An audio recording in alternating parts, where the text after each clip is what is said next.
Hello everyone, ഇന്ന് നമുക്കൊരു planting care method എങ്ങനെയാണെന്ന് നോക്കാം. അപ്പോൾ വീട്ടിൽ പുഴുശല്യം കൂടുതലായിരുന്നു.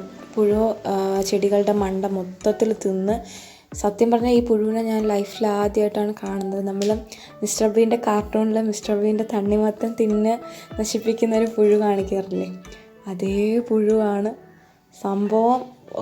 ഒരു യമണ്ടം പുഴു, വാലൊക്കെയുള്ള, നമ്മൾ പടം വരയ്ക്കുന്ന കണക്കത്തൊരു പുഴു. അപ്പോൾ ഇത് ഞങ്ങളുടെ ഗാർഡനിലെ മിക്ക പ്ലാന്റ്സിനെയും കൊന്ന് തളിരെല്ലാം തിന്ന്, ഇതിപ്പോൾ ചത്ത് കിടക്കുമല്ല കേട്ടോ, അനങ്ങാൻ വയ്യാണ്ട് തിന്ന് കിടക്കുന്നതാണ്.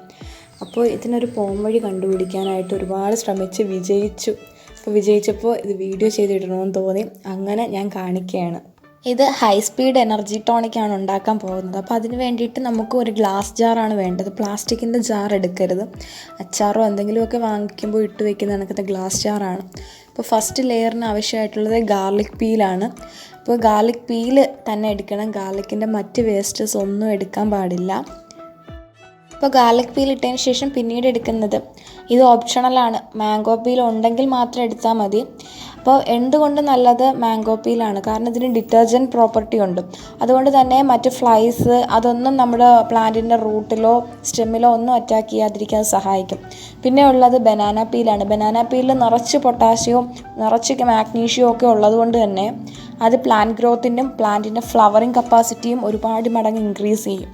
പിന്നെ ന്യൂസ് പേപ്പർ കട്ടിങ്സ് ആണ്. നമ്മൾ ജസ്റ്റ് ഒന്ന് പഴയ ന്യൂസ് പേപ്പർ എന്തെങ്കിലും പിച്ചു എടുത്താൽ മതി. അത് സോയിലിൻ്റെ ഹ്യൂമസ് കണ്ടൻറ്റ് കൂട്ടും, അതായത് വളക്കൂറ് കൂട്ടും. അപ്പോൾ ഇത്രയേ ഉള്ളൂ. ബാക്കി വരുന്ന എന്തെങ്കിലും വേസ്റ്റസ് ഇനിയും ഉണ്ടെങ്കിൽ അത് നമുക്ക് ആഡ് ചെയ്യാം. എല്ലാത്തിൻ്റെയും പീൽസ് മാത്രമേ എടുക്കാവൂ, അതിൻ്റെ വെജിറ്റബിൾ കട്ടിങ്സ് ഒന്നും എടുക്കാൻ പാടില്ല.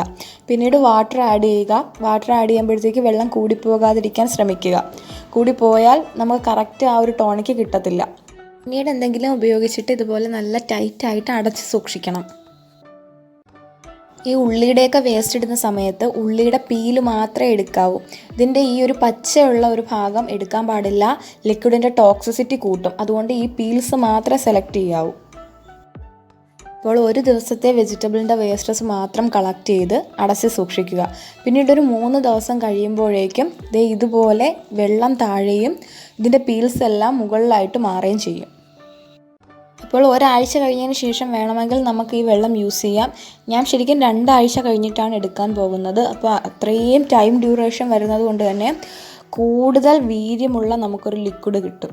അപ്പോൾ ഞാനിത് ഓപ്പൺ ചെയ്തു. 2 ആഴ്ചയ്ക്ക് ശേഷമാണ് ഓപ്പൺ ചെയ്യുന്നത്. ഇനി ഈ ഒരു ലിക്വിഡ് നമുക്ക് ഇതുപോലെ അരിച്ചെടുക്കാം. അപ്പോൾ നമ്മൾ ഉപയോഗിച്ചിരുന്ന ആ വെള്ളം ഇപ്പോൾ ഒരു യെല്ലോ കളേർഡ് ലിക്വിഡായിട്ട് മാറിയിട്ടുണ്ട്. കൺസിസ്റ്റൻസി കൂടുതലാണ്. അതുകൊണ്ട് തന്നെ നമ്മൾ ഒരുപാട് വെള്ളം ചേർത്തിട്ട് വേണം ഇത് യൂസ് ചെയ്യാൻ വേണ്ടിയിട്ട്. കണ്ടില്ലേ, നല്ല തിക്നെസ് ഉണ്ട്, വെള്ളത്തിനേക്കാളും കൂടുതൽ തിക്നെസ് ഉണ്ട്. അപ്പോൾ 1:1 റേഷ്യോയിലാണ് നമ്മൾ ഇതിൽ വെള്ളം ആഡ് ചെയ്യേണ്ടത്. അതായത് 1 കപ്പ് നമുക്ക് കിട്ടിയാൽ 1 കപ്പ് വെള്ളം കൂടി ആഡ് ചെയ്യണം. അത്രയ്ക്ക് കൺസിസ്റ്റൻസി കൂടുതലും വീര്യം കൂടുതലുമാണ്. നമ്മൾ ഈ റൂട്ടിംഗ് ഒക്കെ കറക്റ്റായ പ്ലാന്റ്സിൽ ഇത് ഒഴിച്ചു കൊടുക്കുകയും ചെയ്യാവൂ. കാരണം ഈ ലിക്വിഡിൻ്റെ ആക്ഷൻ സഡനായിട്ടാണ്. അപ്പോൾ റൂട്ട്സിന് പെട്ടെന്ന് സ്റ്റിമുലേറ്റ് ചെയ്ത് പെട്ടെന്ന് ഫ്ലവേഴ്സും ലീവ്സും ഒക്കെ ഉണ്ടാക്കാൻ സഹായിക്കുകയാണ്. അപ്പോൾ നല്ലപോലെ പ്ലാന്റ് ഗ്രോ ആയി വന്ന പ്ലാന്റിൽ നമ്മളിത് ആഡ് ചെയ്യാവും. പെട്ടെന്ന് ഒരു കൊണ്ടുവയ്ക്കുന്ന തൈകളിലൊന്നും ഈ ഒരു ലിക്വിഡ് നമ്മൾ അപ്ലൈ ചെയ്യാൻ പാടില്ല. ശരിക്കും ഫ്ലവേഴ്സ് ഉണ്ടാവും, ശരിക്കും ഒരുപാട് ഗ്രോത്ത് സംഭവിക്കും. നമ്മൾ വിചാരിക്കുന്നതിനും അപ്പുറം ഗ്രോ ആവും പ്ലാന്റ്സ് എല്ലാം. മാസത്തിൽ ഒരിക്കലോ മാസത്തിൽ 2 വട്ടമോ മാത്രം യൂസ് ചെയ്താൽ മതി. കാരണം അത്രയ്ക്ക് എഫക്റ്റാണ് ഇതിന്.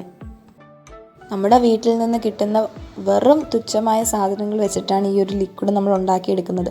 പിന്നെ നിങ്ങൾ വെള്ളം ആഡ് ചെയ്യുമ്പോൾ സമയത്ത് ഞാനിപ്പോൾ 2 ആഴ്ച എടുത്തത് കൊണ്ടാണ് ഈ 1:1 റേഷ്യോയിൽ എടുത്തത്. നിങ്ങളിപ്പോൾ 4 ആഴ്ച എടുക്കുകയാണെങ്കിൽ ഇതിൻ്റെ ഒരു വീര്യം വീണ്ടും കൂടും. അപ്പോൾ അത്രയും വെള്ളം കൂടെ നമ്മൾ ആഡ് ചെയ്യേണ്ടി വരും. ഫ്ലവറിങ് പ്ലാന്റ്സിന് മാത്രമല്ല, നമ്മുടെ വീട്ടിലെ പച്ചക്കറി തോട്ടത്തിലൊക്കെ ഉപയോഗിക്കാൻ പറ്റിയ ഒരു അടിപൊളി ഗ്രോത്ത് സ്റ്റിമുലേറ്ററാണിത്. ഇതിൽ നിന്ന് എനിക്ക് കിട്ടിയിരിക്കുന്ന 100% റിസൾട്ടാണ്. അപ്പോൾ നിങ്ങൾക്ക് എല്ലാവർക്കും ഇത് ട്രൈ ആവുന്ന കാര്യമേ ഉള്ളൂ. കാരണം വീട്ടിൽ ആവശ്യമില്ലാതെ വരുന്ന വേസ്റ്റ് സാധനങ്ങളിൽ നിന്നാണ് നമ്മൾ ഈ ഒരു ഗ്രോത്ത് സ്റ്റിമുലേറ്റർ ഉണ്ടാക്കിയെടുക്കുന്നത്. ഒരുപാട് ഫ്ലവേഴ്സ് ഉണ്ടാകും ഇതിനകത്ത് നിന്ന്. നമ്മൾ ഇപ്പം എഗ്ഷെല്ലൊക്കെ നമുക്ക് ഇതിനകത്ത് ആഡ് ചെയ്യാവുന്ന കാര്യമേ ഉള്ളൂ. ഇപ്പോൾ എഗ്ഷെല്ലിനകത്തൊക്കെ ഒരുപാട് കാൽഷ്യമൊക്കെ ഉണ്ട്. അപ്പോൾ ഇത് കണ്ടില്ലേ, ഇത് റിസൾട്ടാണ്. അപ്പോൾ ഇതുപോലെ ലീവ്സൊക്കെ ഒരുപാട് എമർജ് ചെയ്തിട്ടുണ്ട്. അപ്പോൾ നേരത്തെ ആ പുഴു തിന്ന് നിർത്തിയ ആ ഒരു പ്ലാന്റിൻ്റെ ബാക്കിയാണ് ഞാൻ റിസൾട്ടാണ് കാണിക്കുന്നത്. അപ്പോൾ അപ്പോൾ ആ ഒരു ലിക്വിഡിൻ്റെ ഫലമായിട്ടാണ് ഇത്രയും എനർജറ്റിക്കായിട്ട് ആ പ്ലാന്റ് വീണ്ടും തിരിച്ചു കയറി വന്നത്. അപ്പോൾ വളരെ ഈസി ആയിട്ട് നമ്മുടെ ഗാർഡന് നല്ല ഒരു റിഫ്രഷ്മെൻറ്റ് കൊടുക്കാം. അപ്പോൾ നമ്മുടെ പ്ലാന്റ്സൊക്കെ ഈ മിനറൽസും ന്യൂട്രിയൻസും ഒന്നും കിട്ടാണ്ട് വെറും വെള്ളം മാത്രം കിട്ടിയാണ് അത് മുരടിച്ചൊക്കെ പോകുന്നത്. അപ്പോൾ ഇതെല്ലാവരും ട്രൈ ചെയ്യുക, 100% റിസൾട്ടാണ്.